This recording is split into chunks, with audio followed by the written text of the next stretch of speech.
But Havlicek steals it. Havlicek stole the ball. Down goes Peja. Down goes Peja. Down goes Peja. United to Amici. Amici powers in.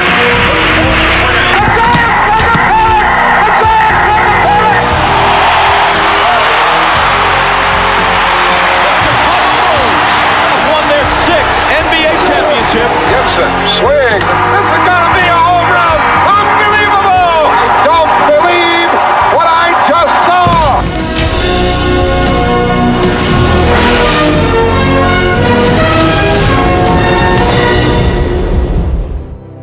I'm Pam Ward for Sports Century. Like the Japanese steakhouse for which he was named, Kobe Bryant is a product of privilege and was prepared for one purpose: to please the palate and satisfy the appetite. Raised in Italy by an extraordinarily close family, he seemed mature beyond his years. Possessing talent that some compared to that of Michael Jordan, Bryant jumped from high school to the pros, where he perfected a game and an image that burned brightest in the NBA galaxy. Then, as we'll hear in this edition of Sports Century hosted by Chris Fowler, Bryant fell back to earth, and the landing has jolted a nation.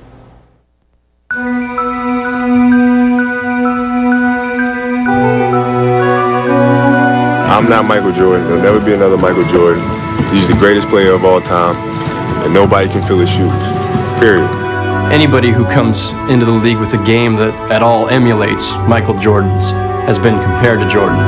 So when Kobe comes along and he's got incredible game and a game that is on the same kind of level as Michael Jordan, well, then the immediate thought is, well, maybe this is the next one. We got to find the next superstar. We've got to make this guy the next somebody. Where in the old days, they didn't make you, you made yourself. It's terrible to try to put him in a class with a Michael Jordan when he hadn't played a game. Michael Jordan's the greatest player that ever played, and Kobe Bryant is making his own reputation, and he's trying to establish his own identity. There was a media feeding frenzy. I just thought that that was not a thing to do to young Kobe. Let this young man develop into the extraordinary talent that it appears that he's going to develop into, and then we'll all enjoy the ride. Dunked in by Bryant. Jordan, look at that. Michael Jordan. That is where you do the comparisons with Jordan. And I've guarded Michael Jordan, and I've guarded Kobe also.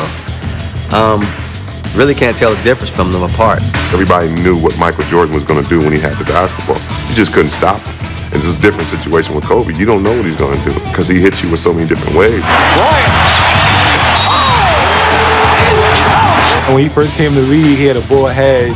Everyone was paying him the mic. His tongue came out his mouth. They blew that up like, hey, he's sticking his tongue out like Mike. Between the legs, Kobe Bryant. Look at him, check him out. Deep down inside, I think he thought it was great because here you got a 17-year-old kid compared to the greatest player in the world.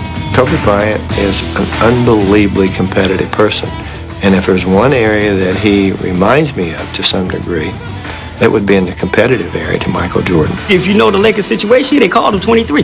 That's his nickname. It was like the second coming of Michael Jordan. Whether he liked it or not, I don't know, but he didn't shy away from it. If you think of Michael Jordan, when a lot of people thought he was at his peak as far as wisdom and cunning and skills and seeing the game, he was in his early 30s. I mean, Kobe will be, what, 15-year veteran by then? Despite the fact he's played in pain, hits again! We're looking at a Michael Jordan-type performance. If Michael took 500 jump shots, he took 1,000. If Michael got up and worked out at 8, Kobe was working out at 7:30. So he was trying to catch up to that and be beyond. Kobe's probably the only player out there that really believes he can actually have a better legacy than Michael Jordan. He speaks to Michael. He asks advice about how to deal with teammates, how to deal with media, how to deal with life, how to deal with being famous. He wanted to take the things that Michael Jordan did that made him successful and apply them to himself. Even before he became the youngest player at 19 to start in the All-Star game, Kobe Bryant was emulating his role model at the tricky game of public relations. Kobe had this image, even at 17 or 18, where he projected a maturity that I think belied his actual age. You know, he was very well spoken with the media, very eloquent, and even had some verbal mannerisms that were kind of Jordan-like. He was way ahead of his time. I can remember distinctly watching him on the back of the bus, you know, where everybody else is reading Sports Illustrated or sports section of the paper. He has Time magazine, but 18 years old. Me meeting Kobe for the first time outside the House of Blues in L.A., he called me sir. Very well-mannered young man. He understands certain things about the business that could only have come from living the life that he lived under his father and in his family. After signing a lucrative 5-year contract with Adidas before he even played in his first NBA game, Bryant was embraced by a media in the hunt for another Jordan. Please welcome Kobe Bryant. This is a guy whose popularity is right up there with Jordan's, whose commercial appeal, whose personality, whose charisma are all right up there on that same plane. You don't have to cut the lawn ever again, do you? See, now the good thing about it, I get to give my parents allowance. Yeah, oh yeah, give them allowance, yeah. That's it. You got a new car 2 years ago. Now, you forgot to take the trash out. Come on. Y'all work with me here. Hey, I can play. Do you know how? I'm not bad. He's tall. What do you think? All right, let's play! Hey, if we win, we get to go to McDonald's.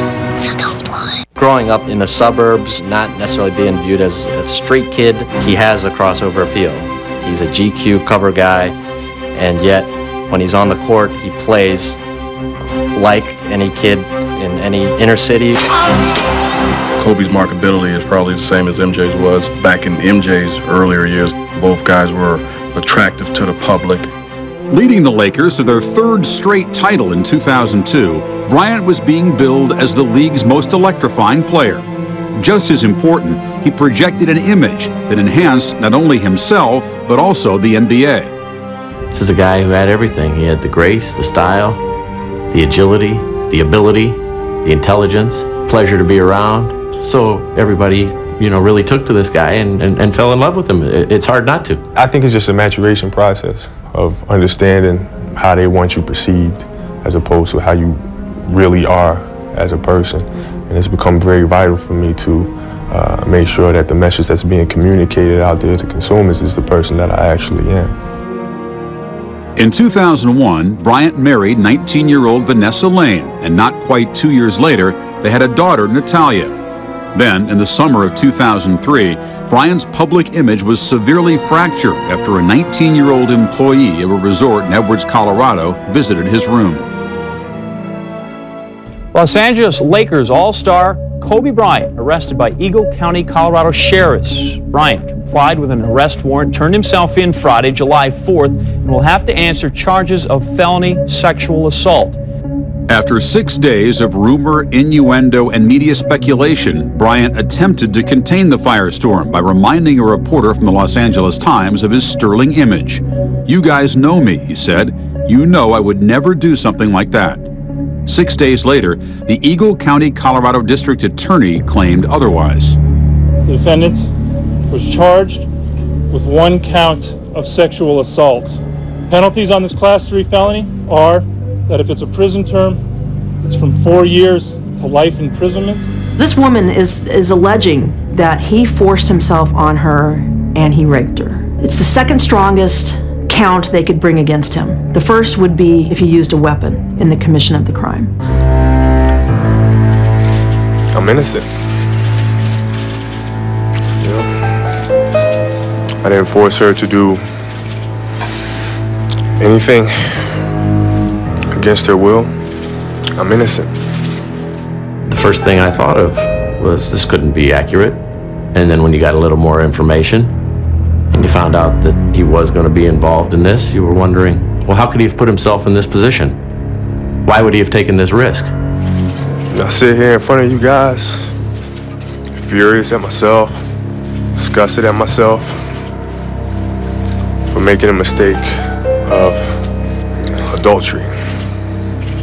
I think that made it much more real to people, that this is serious. Now there's going to be a trial, and it knocked people on their butts. I think the fans, the organization, teammates, coaches, this just hit them like a rock. We were led to believe that he was a very polished, mature, confident young man. We were led to believe that he was different from anyone else in the NBA. He coveted that. He nurtured it. I am not going to make those same mistakes. I am not that guy. I'm not the guy who's going to cheat on my wife. Here's a man who now is admitting his mistake of adultery, who now finds his entire life, his well-being, now in the hands of a judge, prosecutors, DAs, lawyers, and ultimately a jury of 12 people. It's totally out of his control. Kobe's always used to being in control, and now that's relinquished.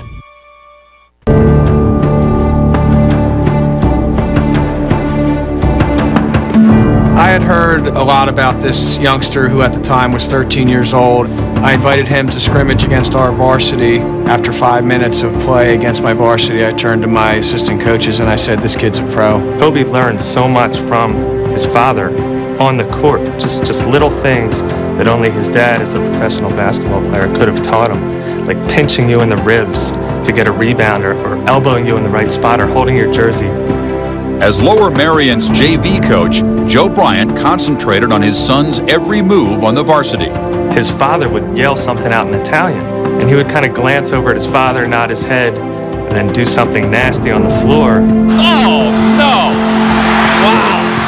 Kobe Bryant is for real? The first year here, they were 4-20, something like that. But he started. He was the first freshman starter here at Lower Merion High School in maybe 2-3 decades. John Lucas, who at the time was coaching the Sixers, started coming to a lot of our games.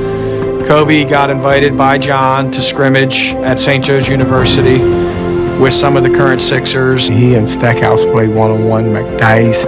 He played with all our guys, and Kobe was always at any workouts. Kobe showed up. He beat everybody. I said, the guy's a pro.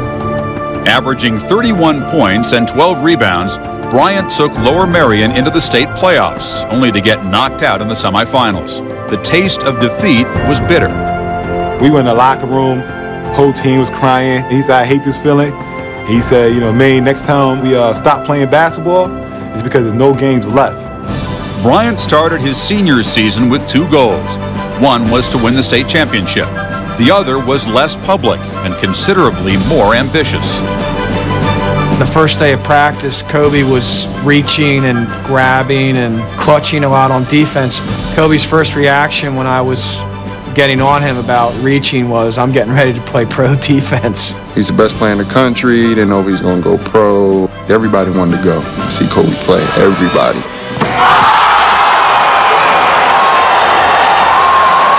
All the top schools in the country would just come in. Every day the coaches would come with a new basketball letter from another team. Kobe would get them at the end of school, and we'd all sort of sit out in this corridor hanging out, and Kobe would just give out letters to whoever, unopened letters. After leading the Aces to the 1996 state championship, Bryant added a new dimension to his celebrity by taking TV and recording star Brandy to his prom. Meanwhile, colleges knocked on his door, but Bryant was looking to live his dreams sooner rather than later. He really believed at the time, even at like 18, 19 years old, if I enter the NBA right now, I will be one of the 10 best players in the league. Jordan and Barkley were getting older at the time, and it was one of his dreams to step onto the court and square off against players of that caliber. Widely acclaimed as the finest prep player in the nation, Kobe Bryant could play basketball at any college in the country. I don't think it's no rush to get him in the pros. I think that's his dream. I mean, what's rushing your dream? He made a call to me to ask me, should I think about going to NBA? And I just said, "Damn, what did your father say?" He said, "Father said, go for it." I said, "Well, then you need to go for it."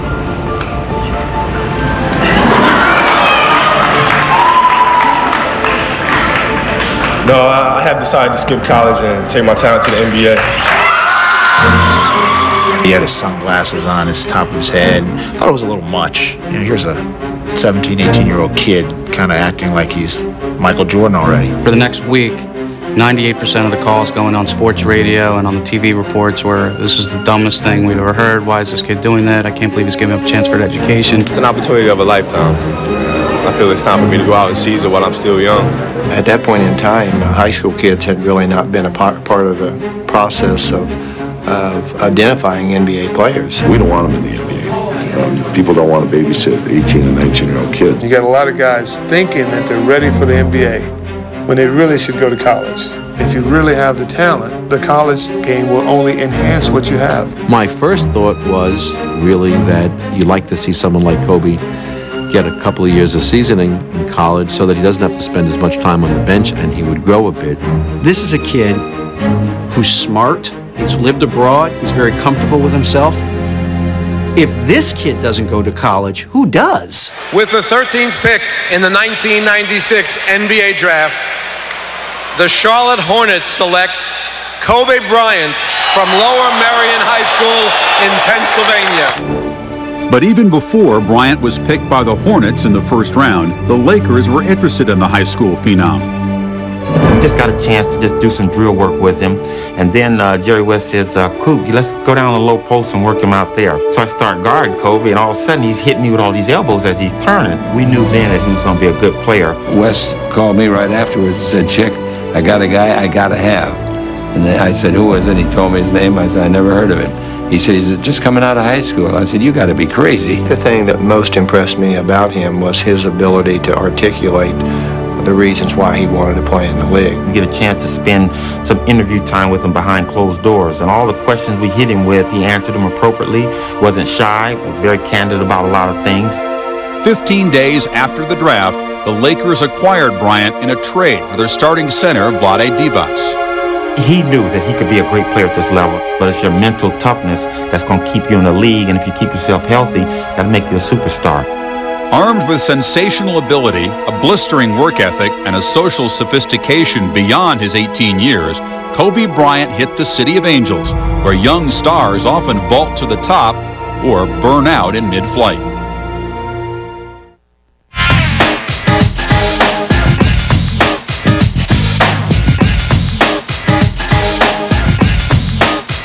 The Lakers have always been looked at as one of the elite teams going back from the Wilt Chamberlain and Jerry West days, and the Showtime years with Magic Johnson and Worthy and those guys. The first time I met him, he was thrilled to death, because he remembered us back in the day playing, to put that Laker uniform on. It seemed like that was probably the most exciting day of his life. Physically, when he got here, he was good or better than anyone he played against. He had great size, great ball handling ability, great speed and quickness. After we finished practice, he wanted to go, are they playing at Venice Beach? Kobe, you just finished an NBA practice. You don't need to go play again. He wanted to go to high schools and play. He wanted to go to UCLA and play. His whole mentality was still play, play, play, play. I heard the ball bouncing in the form and the lights weren't on. And I walked past and I look in there and it's Kobe. He's in there in the dark shooting. Accustomed to being alone after a childhood in which he moved many times, Bryant suffered the pangs of an emotional solitude defined by age, or lack of it. I didn't have anything in common with these guys. There's nothing to talk about. I was more focused on the game of basketball. The difficult part about young kids jumping into this world, because it's really a man's world, the NBA, and obviously you might be able to play it athletically, but it's a mental thing and it's a social aspect that you have to deal with. He just seemed to be a loner. He wasn't one of those guys that wanted to hang out all the time. Too young to go to bars and all that stuff. If you didn't speak to Kobe first, he may not speak. And at first, I was kind of taken aback by that and almost offended. It wasn't really to shy away from his teammates. He's just used to being alone. He got along with everybody, but at the same time, I don't think he really wanted to attach himself to somebody. One of the players told me that they were told not to touch him. He was not to be hazed and not to be pushed, and it came from the top, and that caused some animosity. He's got endorsement contracts coming in already. He's got an Adidas deal. He's already being put in commercials, and so there's a natural jealousy there that this guy who's not even established yet already has all this commercial attention. And so there's some whispers behind his back, and they're giving him some gentle ribbing, and Shaq has dubbed him Showboat. Showboat played a good game for his first game. I really look forward to going out there. Have you autographed Showboat, Bryant? I've been watching you a long time, man. He kind of liked that name. I don't think he understood that some guys say that kind of represent him trying to be one-on-one and trying to do everything on his own. Kobe was a little bit different because he had the game that no one on the Laker team had. He played the game with a real flair, and sometimes there was a little too much mustard on the hot dog. Kobe don't do that. He would make a big play.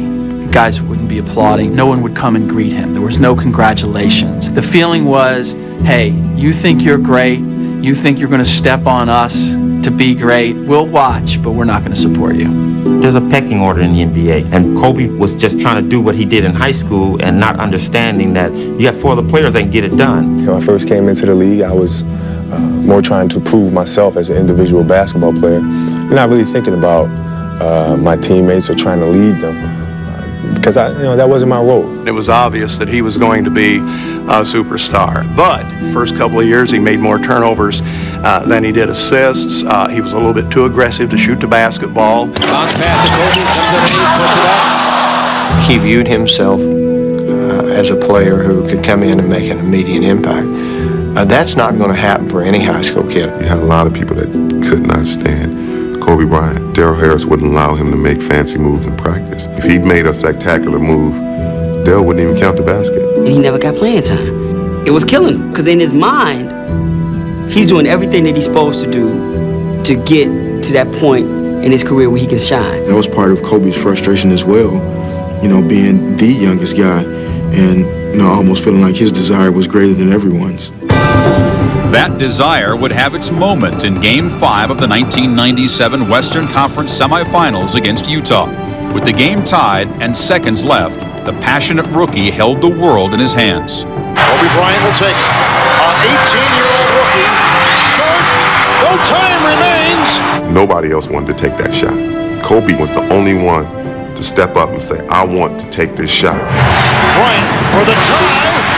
He is shot blanks this entire overtime. The Lakers at that particular time was looking for a go-to player. And going back to high school, his ball has been placed in his hands to do one thing, and that's to make something happen. Got a chance if he gets close to foul. Bryant for the tie. Another air ball. And the Utah Jazz going to the Western Conference Finals. After the game, he was very disappointed in himself. But the one thing I can remember is looking at this kid saying, man, he's going to come back next year, he's going to be even better. In 1999, Bryant became a starter, averaging 20 points in the regular season. But his offense was not enough to keep the Lakers from being swept by the Spurs in the playoffs. Enter a new coach, whose insights and powers of persuasion guided the Bulls to a dynasty, round ball guru Phil Jackson. This is a team that is talented, it's young, it's on the verge. I just had a chance to meet Kobe Bryant. He's dedicated, he's competitive. He reminds me a lot of Michael Jordan, and there's not too many players that have ever done that in this game. Jackson was unbelievably demanding of Kobe. He understood right away that this is a guy who's so tough and so strong that I can really go after him and he can handle it. If you're lust to score and you have this ego problem that's getting in the way of the game, then you're going to have trouble. He's got too many players that he'd disrespect if he did it. Phil's known as the master of mind games. Kobe looked at Phil when that became an issue and said, just coach. Just tell me what to do. You don't have to manipulate me. You don't have to motivate me. I'm in first gear, ready to go.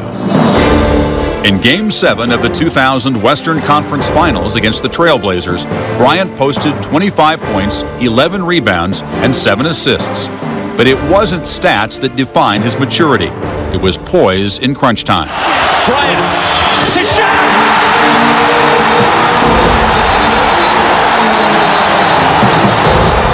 You look at the dynamics of that play, and Kobe was trying to crash through the defense like he always had before, beat 5 guys and dunk it in everybody's face. But the difference was that he had learned that that's not the way to win it. After eliminating the Blazers, the Lakers held a 2-1 lead over Indiana in the NBA Finals. Having sat out Game 3 with a sprained ankle, Bryant played in Game 4 and took over after Shaquille O'Neal fouled out with 2.5 minutes left in overtime. Kobe's looking over at the big fellow on the bench saying, don't worry about a thing, man. I got it. Kobe just literally takes the whole game and just puts it on his shoulder. How good is this kid? That was the performance that, up until that time, really, you'd only seen a player like Michael Jordan do. People in the stands in Indiana talk about, who is that guy wearing number 8? Is that a 23 and all of a sudden he changed jerseys? Shaw, running one-hander, followed in by Kobe Bryant. And now no one's asking the question, is he the next Michael Jordan? The question's been answered. He's it. He's next. And the Lakers are the 2000 NBA champions. The 2000 NBA Finals served to help heal the relationship between Kobe and his teammates. And it led to some early belief that everything was fine. But throughout Kobe and Shaq's tenure together at Los Angeles, the old ghosts have a tendency to revisit.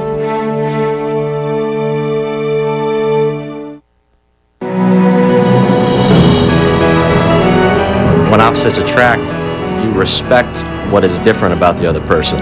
And with Shaq and Kobe, there wasn't that.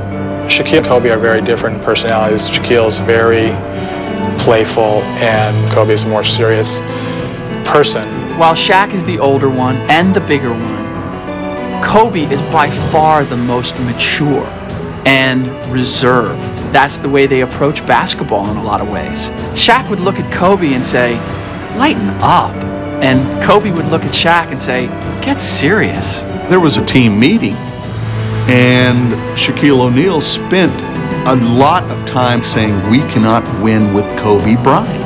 Of course, Kobe's sitting right there, and he took it. Kobe was very young and impulsive, and Shaq just felt that he didn't really understand the importance of team play, the importance that Shaq played with the team.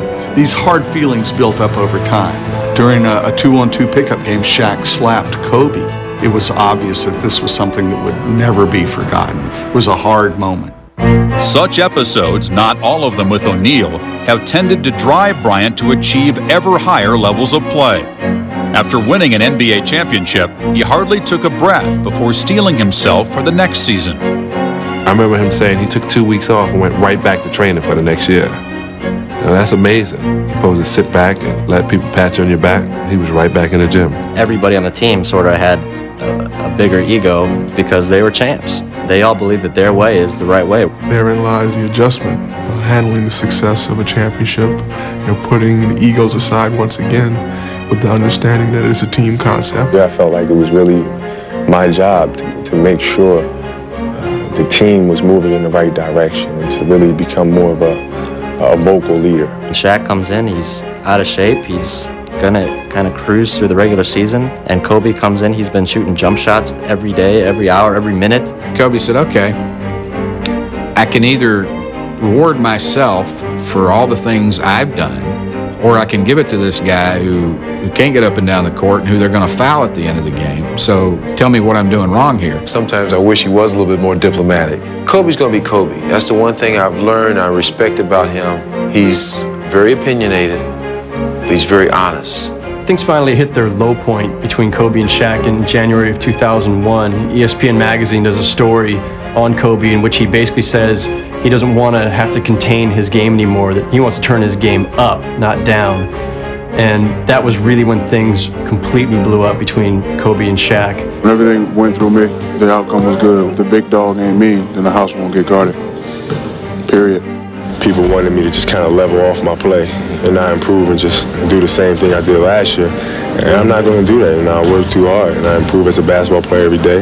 And I want to show that I improve. Shaq told me I'm too big to ride in the backseat of anybody else's car. Kobe called other teams and said, is there any way that a trade could be arranged? Phil Jackson just stepped back. He still allowed Kobe to be himself, and he allowed Shaq to be himself. And when they did clash and bump heads, he let them figure it out for themselves. You almost get the impression that the two guys just can't stand to be in the same room together. And it's just not that way. It's almost like a family situation, like a big brother, younger brother situation where there are good days, there are bad days.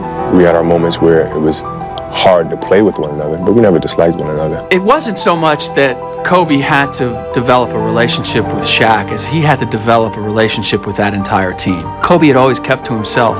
I can remember time and time again him getting a new CD, either before or after practice. He would sit in his car and just listen to the CD all the way through. Spend hours and hours just listening to music in his car. A couple of times he would have his earphones on and no music just to hear what people are saying. The guys on our team questioned whether or not, Kobe really wanted to be a part of our group and wanted to do what was best for not only him but for our team. He plunged into very, very dark mood. He told me that the thing that was really tough, it was just very difficult to have worked so hard to be as good as he could be and to be misperceived by so many people as such a selfish arrogant, internally focused person. In the spring of 2001, Bryant, hampered by a sore left ankle, began to slowly surface from his grim-minded self-determination. I started to open up more to my teammates. I felt like I could trust them more, and vice versa. You could see Kobe interacting with more guys on the bus, on the plane. You could tell that he made an effort to just be more responsive around guys. Suddenly, they see the personality that he wouldn't let them see before. And he sees that these guys aren't out to get me. Maybe I need to lighten up. And maybe they need to get a little serious. Maybe we can meet halfway. He's on a breakaway. He gives to Shaq, and Shaq slams dunk. This offense that Phil Jackson designed, the first and many times the last option will be Shaquille O'Neal. And I think Kobe's accepted that and understood just how important that is for the success of this team. Both of them came to realize that they needed each other. Shaq finally said, well, if we're going to have a championship team, I'd like to have Kobe Bryant on my club. And Kobe recognized that if we were going to have a good championship team, that Shaq had to be there. One particular meeting, he stood up and said, he cared about everybody on his team, and he said, I love Shaq like a big brother, and always have, and, I just want to go out and play and have fun and win. I told Kobe today he was my idol. He's playing. No, I'm serious, he's playing phenomenal. I think he's the best player in the league by far. We're very good friends, actually. We enjoy playing together to the point where sometimes Phil has to get on us because we're playing too much together. Our friendship has grown tremendously. With Bryant and O'Neal playing together, the Lakers dominated the 2001 playoffs, winning a record 15 of 16 games on their way to a second straight NBA title. They use their competitiveness to bring everybody else together to fight for that one common goal, which is winning a championship. Back-to-back titles for the Los Angeles Lakers. It takes two to make things go right. He's more open now as a person because of his success, and once again, just growth and maturity. He's definitely a different ball player, a better basketball player. Well, what I found out is that the game of basketball has really been a great teacher of life. Unending challenges, teamwork, doing things together. But what was publicly perceived as wedded bliss belied a serious division within the Bryant family. His parents didn't approve of the marriage. She was young, she's Hispanic. He was raised so differently, so independently and headstrong. And I think that was just a butting of heads. It was his parents saying, you're not going to do this, and him saying, I'm an adult, and I am. I'm responsible, and that's the way they raised me. So when it comes time to me moving out on my own and taking responsibilities on my own, that's exactly what I'm going to do. I'm not going to, you're not going to tell me what to do here or try to run this part of my life here. Kobe knew he was growing, and he knew he had to grow. And you can't do that with your mom and dad and your sisters, being that cohesive unit where everything revolves around them. You have to make that next step, and it was just a natural progression. All these great things were happening, winning championships, and starting my own family with my wife, but you just want your parents there with you. That was the first time that I can remember playing basketball where it just wasn't even fun for me. The family rift was mended in the spring of 2003 after Kobe's father, Joe, stated publicly that he wanted to meet his granddaughter.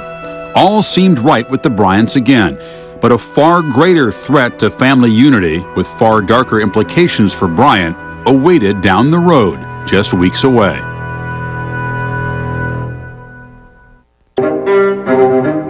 For a player possessed of such great talent, Kobe Bryant seems to have little feeling for the past. In the 2001 finals against the 76ers, he exhibited not a wisp of nostalgia at his homecoming. He just didn't want the distraction of owning up to the pressures of playing in his hometown. So he just kind of brushed those questions off. What about going back to Philadelphia, your old home? I don't really care. I just want to go down there and play and, try to do what it takes to win the ball game. Kobe, anytime he talks about playing on the road, he loves the hostility. He feeds off it. And I don't think it affected him in the finals that much, but it certainly affected him in that All-Star game. 8 months after defeating the Sixers in the finals, Bryant went home again to Philadelphia for the 2002 All-Star game. Although he scored 31 points and was named MVP, there was no love lost in Philly. They booing Kobe Bryant. It was so disheartening and so disappointing. Yet he stood up there, he acknowledged it, and he handled it with such class and such dignity. I find it unbelievable that the fans are booing you here. Does that hurt your feelings? Yeah, my feelings are hurt, man. I mean, I'm just out there trying to play and have a good time, and yeah, my feelings are hurt being from Philadelphia. He's an articulate guy. He didn't have that kind of urban street sound to him. He sounded like a guy who was raised in a Philly suburb going to a private prep school. There's this sort of ethos out there where basketball players are accepted or rejected at the street level. Kobe's not seen as hard enough. Kobe won't wear his hair in braids. Kobe doesn't hang out, you know, so Kobe equals soft. I didn't grow up in the streets, but I played with a certain attitude, a certain aggression, and a competitive spirit and a tenacity. Now we've got a fight. Reggie Miller and Kobe Bryant are going at each other in midcourt. The benches have emptied, and this is a major brawl. He's going to have to make a stand because when you're really good, people don't like you. He just draw a line in the sand and say, I'm not backing down anymore. In 2003, Bryant suffered through a season of discontent as the Lakers' quest for a fourth straight title ended with a loss to the Spurs in the second round of the playoffs. Then, with the suddenness of a Kansas tornado, the player who would be king of the NBA descended into a nightmarish whirlwind. We have a lot at stake. I have a lot at stake, and that's not just, has nothing to do with the game of basketball. It has nothing to do with endorsements. Nothing at all. You know, this is about us. This was maybe the first time in his 7-8 years in the public spotlight that we just saw the guy. It was the most human, the most humble, the most fragile we've ever seen Kobe Bryant, and it was striking. This was a guy who was very private and wanted to maintain that privacy. And now with these charges, you know, everything's being uncovered and unturned. And a lot of things that I'm sure that Kobe probably didn't think would ever be looked at are going to be looked at. Kobe Bryant was being held up as kind of this paragon of virtue almost. And so there's an uncertainty there that just captures everyone's attention and makes them think that, you know, the worst might be possible of even one of the best people they thought they knew. On many levels, there's tremendous disappointment. People like Kobe Bryant, so it's very disturbing, very disappointing, very upsetting to them. That's why everybody wants in on this. That's why it has everyone's attention. If he's acquitted, he lives with what he would consider, I think he would consider, a stigma of you're just like everyone else. He was portrayed as the different NBA player. Well, now he's not. He's the same. And that's going to kill him. When Kobe Bryant was charged with felony sexual assault, a Los Angeles Times columnist called it one of the most jaw-dropping days in that city's sports history. As for the NBA, the reaction has been measured. Bryant will be allowed to play while his legal fate is being determined. But since Colorado law requires that such cases be tried within 6 months of a not guilty plea, it's possible that Bryant will be sitting in a courtroom while his teammates seek to regain their former glory without him. I'm Pam Ward for Sports Century.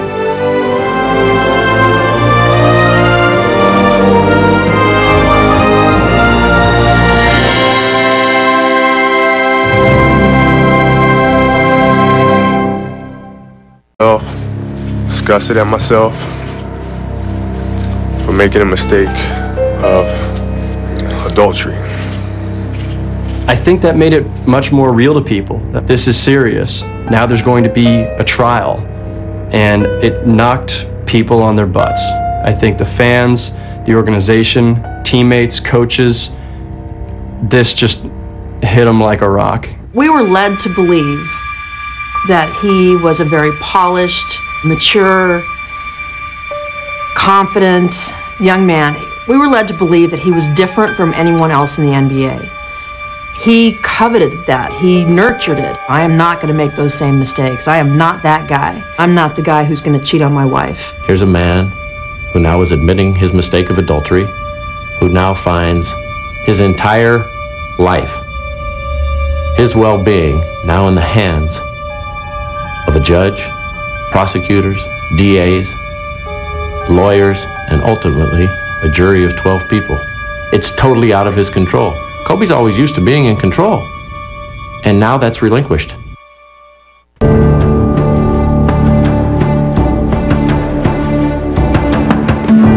had heard a lot about this youngster who at the time was 13 years old. I invited him to scrimmage against our varsity. After 5 minutes of play against my varsity, I turned to my assistant coaches and I said, this kid's a pro. Kobe learned so much from his father on the court, just little things that only his dad as a professional basketball player could have taught him, like pinching you in the ribs to get a rebound or elbowing you in the right spot or holding your jersey.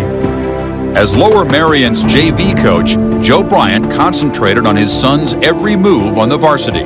His father would yell something out in Italian, and he would kind of glance over at his father, nod his head, and then do something nasty on the floor. Oh, no! Wow! Kobe Bryant is for real? The first year here, they were 4-20, something like that. But he started. He was the first freshman starter here at Lower Merion High School in maybe 2-3 decades. John Lucas, who at the time was coaching the Sixers, started coming to a lot of our games. Kobe got invited by John to scrimmage at St. Joe's University with some of the current Sixers. He and Stackhouse played one-on-one, McDice. He played with all our guys, and Kobe was always at any workouts. Kobe showed up. He beat everybody. I said, the guy's a pro. Averaging 31 points and 12 rebounds, Bryant took Lower Merion into the state playoffs, only to get knocked out in the semifinals. The taste of defeat was bitter. We went in the locker room, whole team was crying. He said, I hate this feeling. He said, you know, man, next time we stop playing basketball, it's because there's no games left. Bryant started his senior season with 2 goals. One was to win the state championship. The other was less public and considered. Growing up in the suburbs, not necessarily being viewed as a street kid, he has a crossover appeal.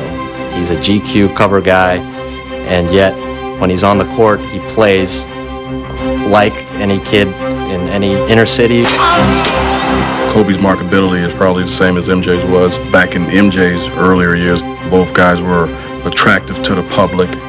Leading the Lakers to their 3rd straight title in 2002, Bryant was being billed as the league's most electrifying player.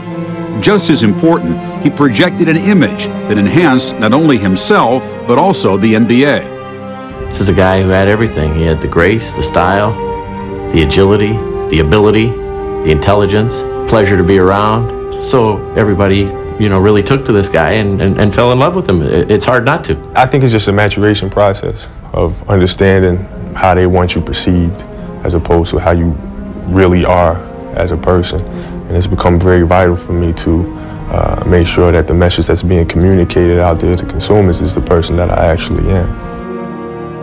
In 2001, Bryant married 19-year-old Vanessa Lane, and not quite 2 years later, they had a daughter, Natalia. Then, in the summer of 2003, Bryant's public image was severely fractured after a 19-year-old employee of a resort in Edwards, Colorado, visited his room. Los Angeles Lakers All-Star Kobe Bryant arrested by Eagle County, Colorado sheriffs. Bryant complied with an arrest warrant, turned himself in Friday, July 4th, and will have to answer charges of felony sexual assault.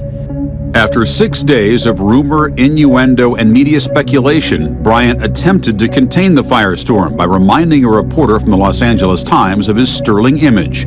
"You guys know me," he said. "You know I would never do something like that." 6 days later, the Eagle County, Colorado District Attorney claimed otherwise. The defendant was charged with 1 count of sexual assault. Penalties on this Class 3 felony are that if it's a prison term, it's from 4 years to life imprisonment. This woman is alleging that he forced himself on her and he raped her. It's the 2nd strongest count they could bring against him. The first would be if he used a weapon in the commission of the crime. I'm innocent. I didn't force her to do anything against her will. I'm innocent. The first thing I thought of was this couldn't be accurate. And then when you got a little more information and you found out that he was going to be involved in this, you were wondering, well, how could he have put himself in this position? Why would he have taken this risk? I sit here in front of you guys, furious at myself. Look at him, check him out. Deep down inside, I think he thought it was great because here you got a 17-year-old kid compared to the greatest player in the world. Kobe Bryant is an unbelievably competitive person. And if there's one area that he reminds me of to some degree, that would be in the competitive area to Michael Jordan. If you know the Lakers situation, they called him 23. That's his nickname. It was like the second coming of Michael Jordan. Whether he liked it or not, I don't know, but he didn't shy away from it. If you think of Michael Jordan, when a lot of people thought he was at his peak as far as wisdom and cunning and skills and seeing the game, he was in his early 30s. And Kobe will be, what, 15-year veteran by then? Despite the fact he's played in pain, hits again! We're looking at a Michael Jordan-type performance. If Michael took 500 jump shots, he took 1,000. If Michael got up and worked out at 8, Kobe was working out at 7:30. So he was trying to catch up to that and be beyond. Kobe's probably the only player out there that really believes he can actually have a better legacy than Michael Jordan. He speaks to Michael. He asks advice about how to deal with teammates, how to deal with media, how to deal with life, how to deal with being famous. He wanted to take the things that Michael Jordan did that made him successful and apply them to himself. Even before he became the youngest player at 19 to start in the All-Star game, Kobe Bryant was emulating his role model at the tricky game of public relations.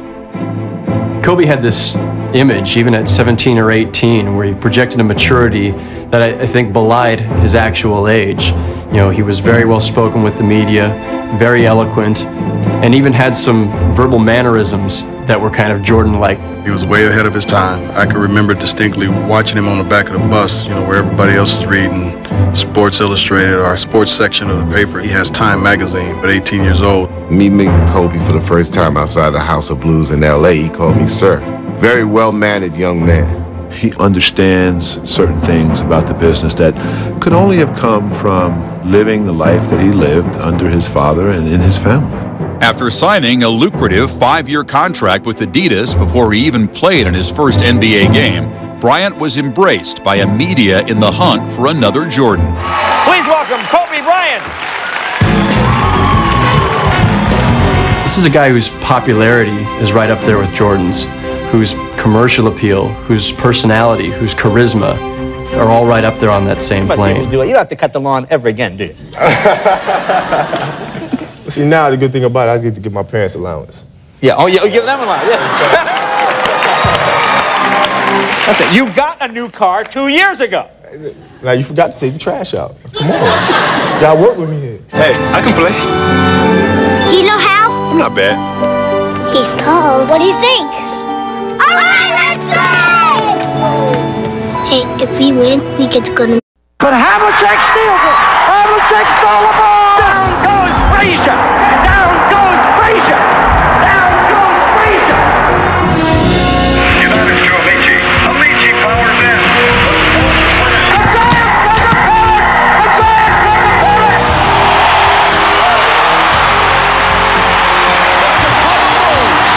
Won their 6th NBA championship. Gibson swings. This is gonna be a home run. Unbelievable! I don't believe what I just saw.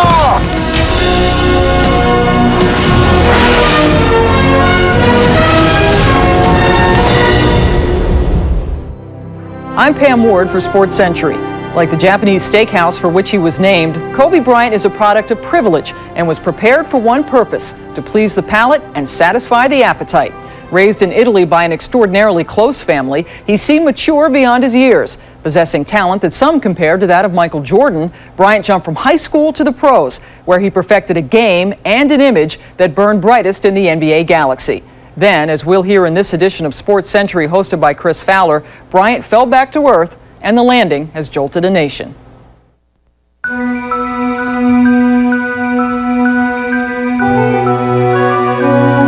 I'm not Michael Jordan. There'll never be another Michael Jordan.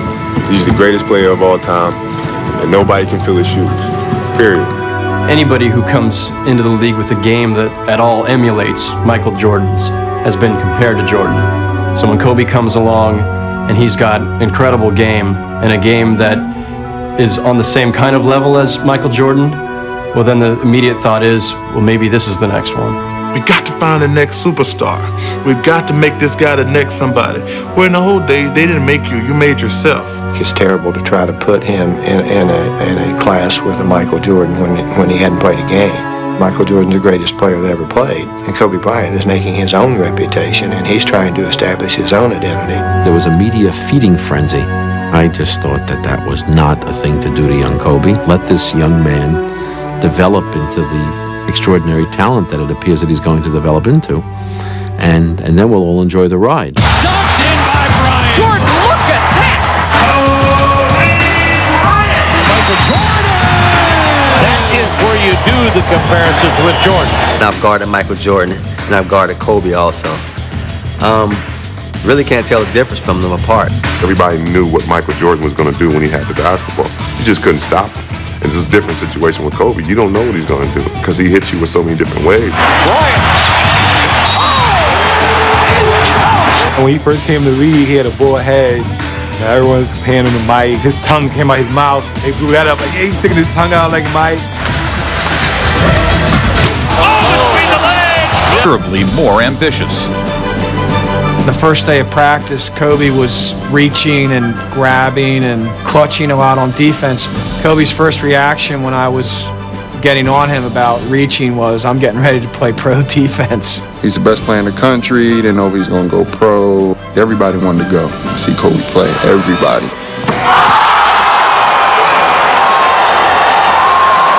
All the top schools in the country would just come in. Every day the coaches would come with a new basketball letter from another team. Kobe would get them at the end of school, and we'd all sort of sit out in this corridor hanging out. And Kobe would just give out letters to whoever, unopened letters. After leading the Aces to the 1996 state championship, Bryant added a new dimension to his celebrity by taking TV and recording star Brandy to his prom. Meanwhile, colleges knocked on his door, but Bryant was looking to live his dreams sooner rather than later. He really believed at the time, even at like 18, 19 years old, if I enter the NBA right now, I will be one of the 10 best players in the league. Jordan and Barkley were getting older at the time, and it was one of his dreams to step onto the court and square off against players of that caliber. Widely acclaimed as the finest prep player in the nation, Kobe Bryant could play basketball at any college in the country. I don't think it's no rush to get him in the pros. I think that's his dream. I mean, what's rushing your dream? He made a call to me to ask me, should I think about going to NBA? And I just said, "Damn, what did your father say?" He said, "Father said, go for it." I said, "Well, then you need to go for it."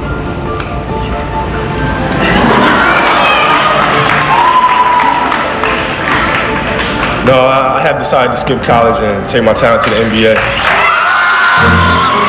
He had his sunglasses on his top of his head and thought it was a little much. You know, here's a 17, 18-year-old kid kind of acting like he's Michael Jordan already. For the next week, 98% of the calls going on sports radio and on the TV reports were, this is the dumbest thing we've ever heard. Why is this kid doing that? I can't believe he's giving up a chance for education. It's an opportunity of a lifetime.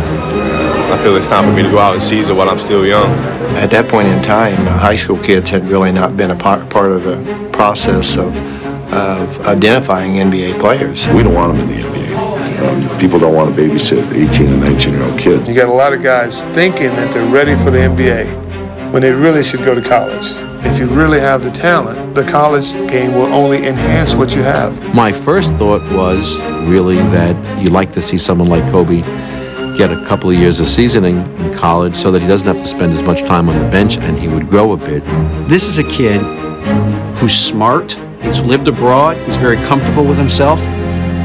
If this kid doesn't go to college, who does? With the 13th pick in the 1996 NBA draft, the Charlotte Hornets select Kobe Bryant from Lower Merion High School.